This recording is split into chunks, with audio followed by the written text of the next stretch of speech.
Hello, Froggy here, and today we'll be getting into the Grasp of Avarice dungeon from Patrol. So, luckily for us, the entire dungeon is accessible from Patrol. Just fly into Skywatch and you'll be good to go. There is a rather convenient hole right at the start. I just want to head over to the building with the dome. And for the convenience of those not on a Titan, I'll be avoiding sword flying as much as I can here. There's a handy little walkway here. Gotta go a little bit because if you go too close to the hole, it's a death barrier. Shift to the right and you'll be able to see it as you walk. And we're now on top of the dungeon. If you look off to the right here, you'll see where we start the dungeon. Drop down into it. Right over there. But that's not where we're heading to. We're just going to kind of follow this path along here. And now we're just going to drop down. If you go too far here, there'll be a wall stopping you, so you gotta go off a little here, and the water down here is perfectly safe, provided you don't miss it. Now, the load coming up here is easy to die to, which is good for an IRB if you end up wanting to do one here. But to avoid that, we're just going to jump up here, about level with that platform, and load nice and smoothly. We could die to go into the map here, but unfortunately this gate will not open for you, and it's kind of needed to go to the next part, so we're going to stay out of the map. Don't go too low here or you'll die to the spike field. And more solid water. Going to go on top. Unfortunately, this entire stretch is one that I don't currently know how to get into outside of an IRB. Might be a Sparrow Breach or something somewhere, but I haven't really looked too hard. And there's one of the bonus chests. So that's a reason you might want to get in there. Won't do you much good if you haven't cleared the dungeon before, but it is there.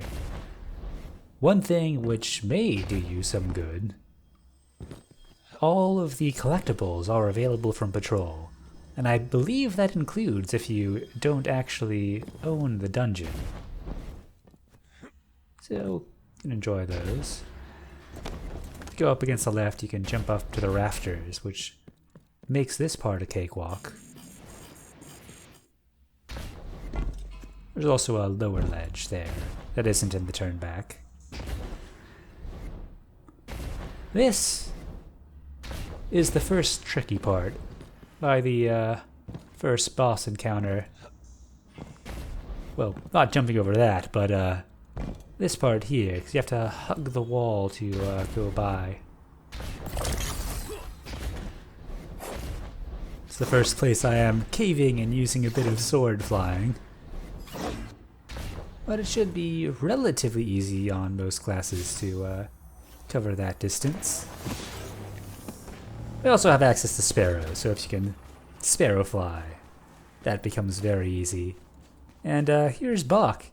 He helped me find a lot of this stuff. Now, if you're just interested in getting to the boss room, you can enter the map right there. If you do that, you'll be greeted by something like this. Now, you may be wondering, how are we going to glitch past these giant doors to the Sparrow area? The answer is, you don't have to. But I'm going to show you something a little sillier first. we're just going to head over to where we can hit the load zone on this kind of staircase here. This one can be a little tricky because that ground's not solid and the load zone can kill you. Once again, good for IRB, but if you just head straight into that corner like that, you might survive. And now we're just going to walk around and set our spawn point here, because we are going to be going underneath the entire Sparrow section. So much solid water. I'm gonna make some effort to not use too much sword ammo. A warlock could definitely do this path, and any class if you can sparrow fly.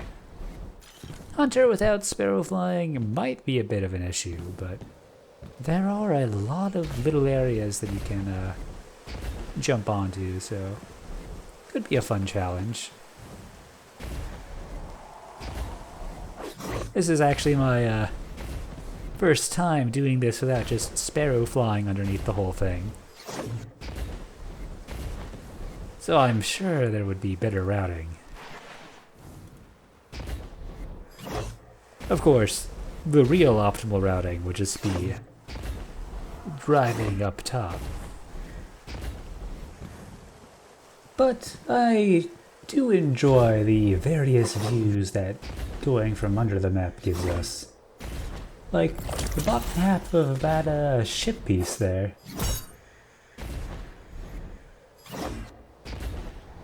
Not to mention the various parts by the front. Just gonna take a little side detour here into the ship. Just because. It's kind of a neat little area. Plus, doesn't take too much sword ammo to walk on a grating. It's probably fine to touch the bottom, I'm just a little scared of kill barriers. And somewhere around here you can just poke through. Probably here. Yep. Oh, more water. Didn't have to use any of that ammo.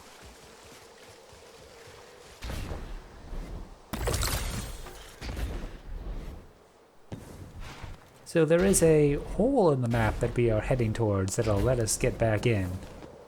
Unfortunately, we can't stay out of bounds all the way to the boss.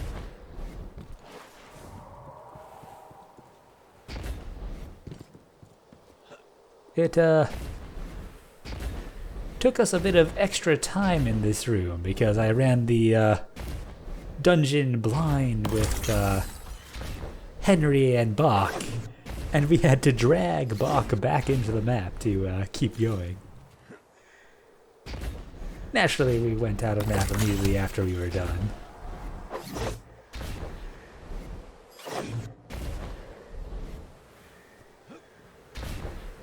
Another cool little interior of the ship debris.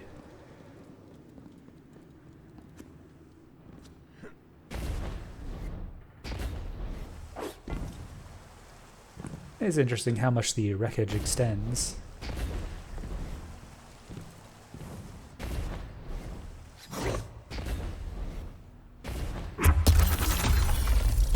And we're getting pretty close. I'm just gonna save a bit of sword ammo because we're going to need that in a bit.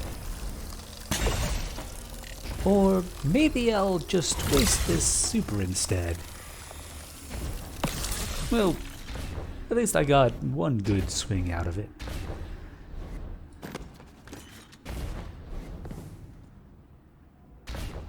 One interesting possibility with doing this as opposed to the normal route is that in the dungeon you could technically use this to get out to where the mines are going to spawn before they do. That little floating rock that you see is a good landmark for finding the hole to get back into the map. Just going to climb up here. And somewhere around here. You just give a little ghost ping. Ah, there we go.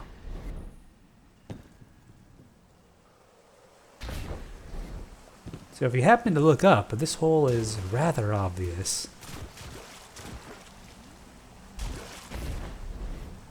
And from here, just going to continue the normal way.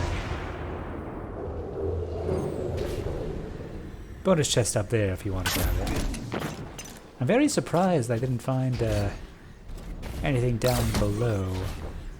But yeah, there were a bunch of like little platforms that I was surprised to not see things on during my run. Hopefully they'll put something there for something or other.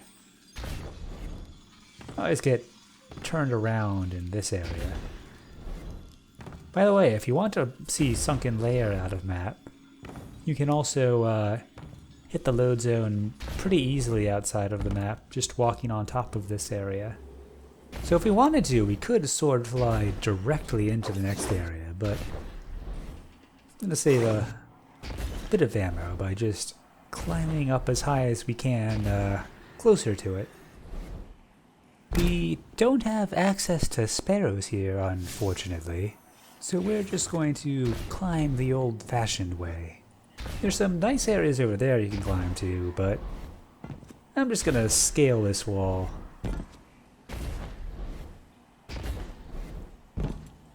Let's see if we see anything that looks reasonable. This'll probably do. Not the best. Let's go over here.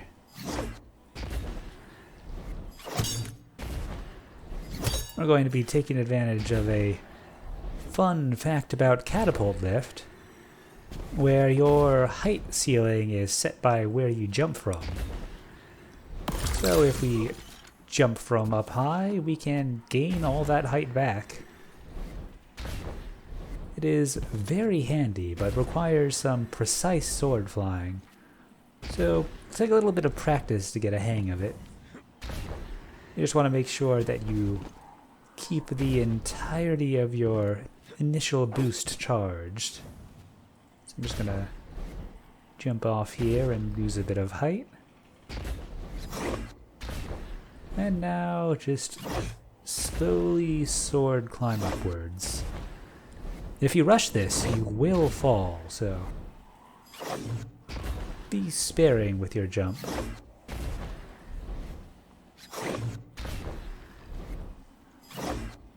And see, I leave a bit of time after jumping for it to recharge. And there we go. Nice and easy.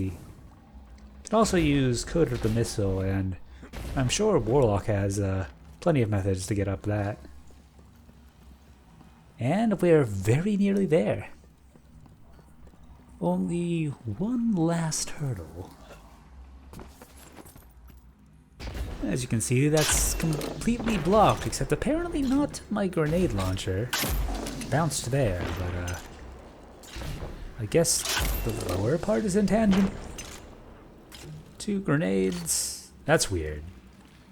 Anyways, enough distractions. We can get out of map here, using our stasis melee against this hole.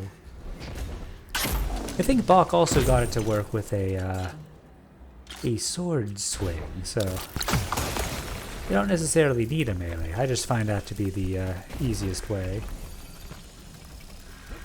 Just get yourself lined up and straight through. You're still trapped inside of a little structure, but you see these grates, you can... Oh, hey, chest pieces. You can just go right through the sides of them.